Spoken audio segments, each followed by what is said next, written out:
마태복음 4장에는 예수님이 공생애를 시작하시기 전에 성령에 이끌려 광야로 가서 사단의 시험을 받는 장면이 그려져 있습니다. 예수님은 사단의 유혹이 있기 전 40일간을 밤낮으로 금식하셨기에 굶주린 상태에서 사단을 만나게 됩니다. 공생애는 예수님이 하나님의 일을 하는 기간입니다. 그 시작에 하나님은 사단의 시험을 받게 하십니다. 배고픔 속에서 시험을 받는 예수님은 이스라엘 백성이 기대했던 다윗과 같은 메시아와는 너무 다른 이미지입니다. 여기에는 아름답고 장엄한 이미지는 없습니다. 40일간의 금식으로 몹시 시장하신 예수님께 사단은 저 돌들로 빵을 만들어 보라고 말합니다. 굶주림 속에서 죽음의 공포가 예수님에게 엄습해 왔을지도 모릅니다. 우리는 시험을 받을 때 보통 핑계거리를 찾아 유혹을 받아들이는 것을 합리화시킵니다. 예수님은 굶주림이란 좋은 핑계거리가 있었습니다. 그러나 예수님은 아무런 핑계도 되지 않고 사단의 유혹을 단호히 물리치십니다. 그리고 신명기 말씀을 인용해 사람은 빵으로만 사는 것이 아니라 하나님의 말씀으로 산다고 말씀하십니다. 이것을 빵과 말씀 중 하나는 배제하고 다른 하나는 선택하라는 말씀으로 이해하는 것은 맥락을 전혀 무시한 해석입니다. 인간은 빵이 있어야 생명을 유지할 수 있기에 인간에게 빵은 중요합니다. 그러나 하나님의 말씀이 없는 사람은 영적으로 죽은 것과 같습니다. 천지 창조 때 하나님은 먹을 것만 본능적으로 찾는 동물들과는 다른 존재로 인간을 창조하셨습니다. 인간은 하나님의 말씀을 듣고 순종하면서 살아야 하는 존재로 만드셨던 것입니다. 하나님의 말씀은 그들의 삶 가운데 도덕적 기준이 되고 함께 살아가는데 필요한 규범이 됩니다. 피조물의 세계가 다 그렇습니다. 세상은 하나님의 말씀으로 운행됩니다. 지구도 달도 별도 모두 하나님이 정해놓은 보이지 않는 규칙을 따라 움직입니다. 동물도 식물도 그 규칙에 따라 태어나고 성장합니다. 인간을 제외한 모든 피조물들은 하나님이 정해놓은 보이지 않는 규칙에 순응하면서 자생 능력을 키웁니다. 그러나 자유의지를 가진 인간은 하나님이 정해놓은 규칙에서 벗어나 자기 뜻대로 살려고 합니다. 그 결과 하나님의 말씀이 없던 시절에 인간은 온갖 죄를 다 저지르며 살다가 홍수로 멸망하게 됩니다. 노아의 후손만이 살아남은 이 땅에서 이웃과 조화롭게 살아가려면 하나님의 말씀이 필요합니다. 빵만으로는 서로 간의 싸움만 있을 뿐입니다. 하나님은 아브라함을 택하시고 그 후손들에게 율법을 주셨습니다.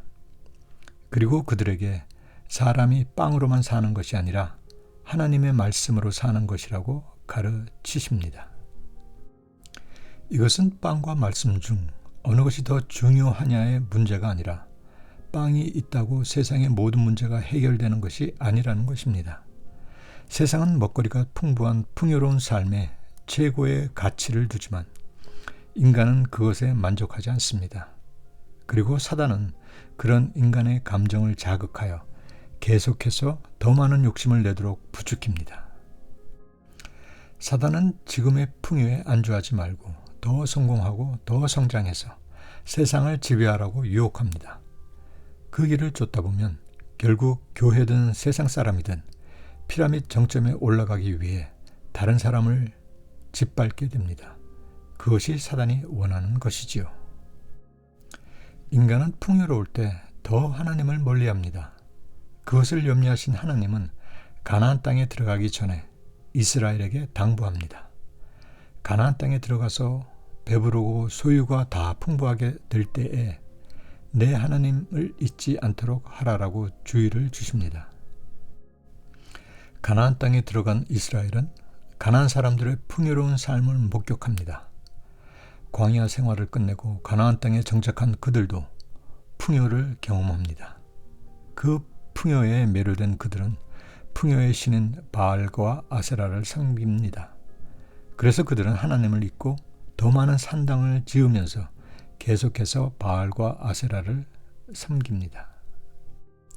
교회의 역사에서도 똑같은 현상을 봅니다. 핍박의 시대가 끝나고 크리스천이 되는 것이 특권이 되면서 교회는 풍요로워집니다. 그리고 언젠가부터 교회의 십자가에 달리신 예수님 상이 없어지고 말씀보다는 빵을 더 중시하는 전통과 가치관이 교회 안에 자리 잡기 시작했습니다. 이어령 교수가 지적했듯이 교회는 기적이란 이름 아래 돌로 빵을 만들려 하고 있습니다. 오병이어 사건을 설교할 때는 5,000명이 먹을 수 있는 빵과 물고기가 만들어진 기적만을 더 강조합니다. 이웃과 선교지에는 말씀보다 빵을 공급하는 것에 더 가치를 두면서 상대적으로 말씀 연구는 뒷전으로 밀렸습니다. 설교자는 말씀보다는 세상에 떠도는 미담과 성공 사례로 자신의 설교를 채웁니다. 성경 공부는 교회 프로그램의 일부로 피상적인 과정으로 변했습니다. 평신도도 하나님의 말씀을 알아야 순종을 하는데 하나님의 말씀을 모르니 종교적 행위가 순종의 전부인 것으로 알고 신앙생활을 하고 있습니다. 몸은 죽여도 영혼은 죽이지 못하는 자들을 두려워하지 말고 몸과 영혼을 능히 면하시는 자를 두려워하라 라는 예수님의 말씀처럼 빵은 우리에게 육적인 생명을 가져다 줄지는 몰라도 영혼까지 살려주지는 못합니다. 말씀이 육신이 되신 예수만이 우리에게 영생을 가져다 주는 것입니다. 돌로 빵 만들기를 거부하신 것은 주님은 우리에게 영생을 주시기 위해 이 땅에 오신 분이심을 알려주기 위함입니다. 우리는 이 땅에서 빵을 얻기 위해 열심히 일해야 하지만 그것을 이유로 하나님의 말씀을 소홀히 하는 것은 어리석은 짓이라고 주님은 말씀하시는 것이죠.